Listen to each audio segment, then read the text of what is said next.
Demon Slayer just released a banger. That's right, we got the rest of Muichirou's backstory, and it was written extremely beautifully. Demon Slayer is so good at having these well-written, amazing moments that don't ever seemingly get enough love. So let's dive into the episode and give this episode some love, and the video as well. So comment below what your thoughts were on this episode. Are there people who are still calling Demon Slayer mid, looking right, or a bunch of clowns right now? Let me know in the comments below. So let's get into the video. We pick up from the last episode. Kotetsu finally breaks Muichirou out, and then he's dealing with all these spikes, all of these wounds that he still has, and that triggers another memory from within him. We finally see the backstory to Muichirou fully play out. He remembers that long ago he was the father of just a woodcutter and would help him cut trees. He remembers how his mother died from bronchitis, and as well one day his father, who went to go to get medicine for her, but fell off a cliff and tragically died. He then starts to remember his twin brother, Muichirou, who looked just like him, by the way, which is really funny in my opinion. He was a much colder person, not believing in showing humans compassion as it would not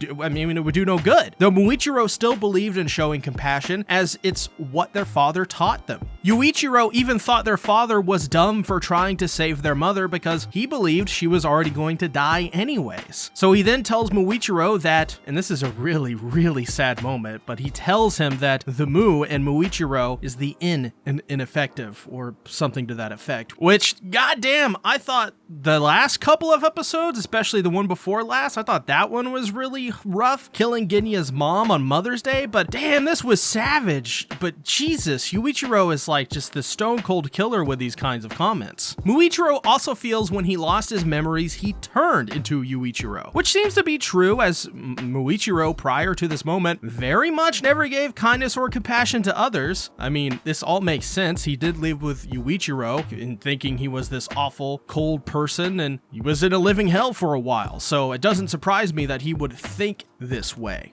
This is when a shot in the dark comes. Oyataka's wife arrives to tell them about who they were, only for Yuichiro to berate her and chase her away, but in the process they were still able to learn that they were the descendants of swordsmen who used the first breath techniques. Though to Yuichiro it wasn't as exciting, as it seemed to have driven him to anger to some degree, because I think the reason for this is confronted with the reality that they can in fact do something. Yuichiro is forced to face everything he's ever known as a lie. So he puts his head in the sand and basically doubles down, believing everything else is nonsense and they're just being too optimistic and just keep doing what they were doing. In other words, he's broken. Their mom died because she selfishly told them she was fine so they wouldn't worry about her. Their dad died going into a storm to get the medicine she needed, even though he and even their mother told him to stop and rest. And how could you not think that way? Because to Yuichiro, they were all just kids of these random people that died, not some legendary line of swordsmen. They're not the chosen ones who can save people, even if the truth is in their bloodline. After all, that woman was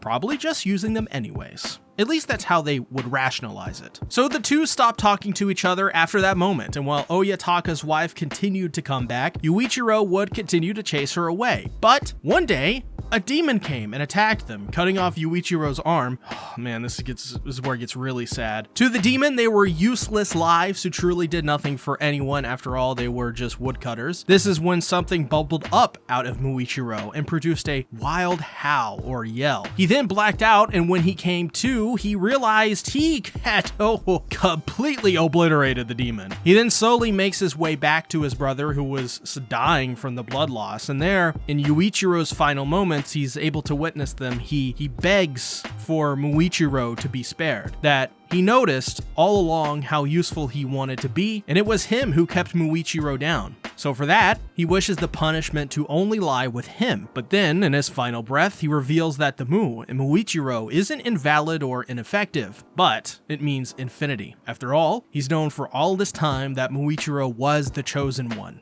Muichirou never was. And so the mark appears on his face and head. He saves Kotetsu from the gentleman fish with their gentleman mustaches, and hey, you know what? You could be a gentleman fish as well if you subscribe and drop a like on the video. We're on our way to 100k subscribers, and every little bit helps us grow even more, so if you could drop a like, comment below, and subscribe.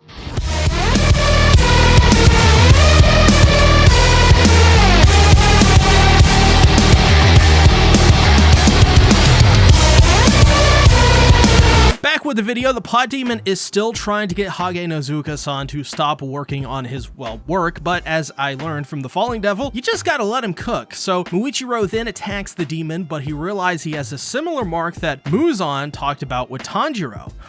Very interesting. So the demon then uses his octopus on Hage Nozuka, but even then, even though his shack is pretty much all but destroyed, but he still picks back up with the tools and continues his work on the 300-year-old blade, showing how much of a mega chad Hage Nozuka-san is. This is when Muichirou has another flashback to, I presume, his master. This one is pretty short, of his master named Tetsuido. She says something very interesting, which is basically, will people know all of the troubles that Muichirou has gone through? Will they know how much pain he's had to bear, how much he's had to suffer due to his amnesia? Will anyone look at this cute, adorable man and this cute, adorable man's face and think about any of that when looking at someone like him? It's a very interesting thought process. So he then uses Sea of Cloud Mist and cuts the most amazing badass pose, revealing that it's okay now, he's strong, he will be quite alright, so there is nothing really to worry about. Oh my gosh, you guys. This episode of Demon Slayer was incredible. However, the backstory for Muichirou, in my opinion, was the best and was quite simply immaculate and answered so many questions about the kind of character he is. His brother Yuichiro experienced so much trauma together, but while Muichirou still held out hope for the light, Yuichiro was broken by the trauma. It was really sad because deep down, he knew the truth all along, that Muichiro and he were truly special people, but Yuichiro couldn't let it go. He had experienced so much in such a short amount of time that the only way to cope with everything surrounding him was to basically blame himself. But because he had nobody else to rely on, the only path he knew was to protect what was left and bring basically what he was protecting down with the ship. After all, the trauma taught him that they were all useless people, and so to Yuichiro, he would just be doing what was most likely expected of him. But when that point of view was challenged by Oyataka and Amane, it simply highlighted the bits and pieces left of Muichiro. But everything changed when the demon attacked and mortally wounded Yuichiro.